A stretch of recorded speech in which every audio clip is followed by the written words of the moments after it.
కూటమి ప్రభుత్వం వాళ్ళు రాజ్యంలో శాంతి కాపాడుకోలేదు. లాస్ట్కి గుడిలో కూడా మేము పోతే ఆడ కూడా శాంతి దొరకట్లేదు. దీనికి నిదర్శనము బిఆర్ నాయుడు గారు, టీటీడీ చైర్మన్.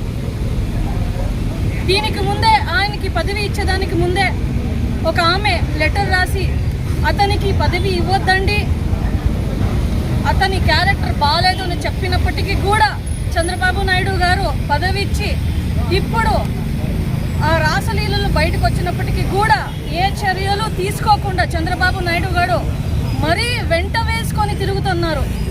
ఇది ప్రజలకి ఏం చూపిస్తుంది అంటే, మీరు ఏం తప్పైనా చేయండి, ఎంత రాసలీలైనా చేయండి, అయినప్పటికీ నేను వెంటేసుకొని మిమ్మల్ని సపోర్ట్ చేస్తూ వస్తున్నానని చూపిస్తున్నారు చంద్రబాబు నాయుడు గారు.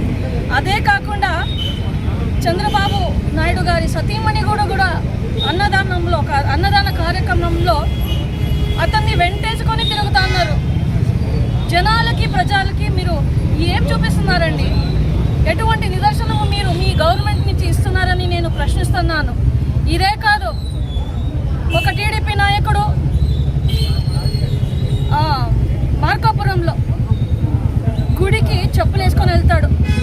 ఇంకొక కథను శ్రీ కోదండరామస్వామి ఆలయం కమిటీ చైర్మన్ నెల్లూరు చిలుకూరి మండలంలో అతను కూడా గానా బజానా చేస్తూ ఒక వీడియో బయటకు వస్తే దాని మీద కూడా ఏ స్పందన లేదు.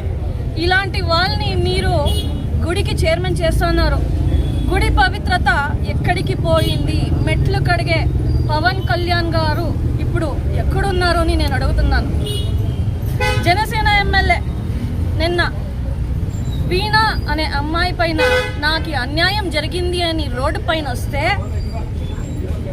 మగాడు అనేవాడు ఒకడు ఆ జనసేన పార్టీ నుంచి రాడ్ తీసుకొని ఆ అమ్మాయికి ఇష్టం వచ్చినట్లు కొడతాను.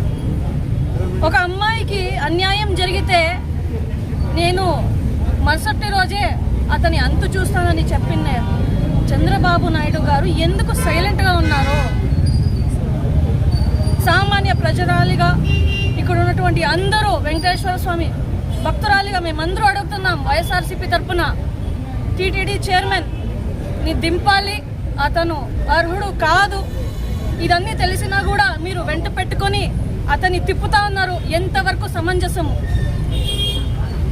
వెంకటేశ్వర స్వామి భక్తులు ముఖ్యంగా ఆంధ్రప్రదేశ్లోనే కాకుండా రాష్ట్ర వ్యాప్తంగా దేశవ్యాప్తంగా ఉన్నారు.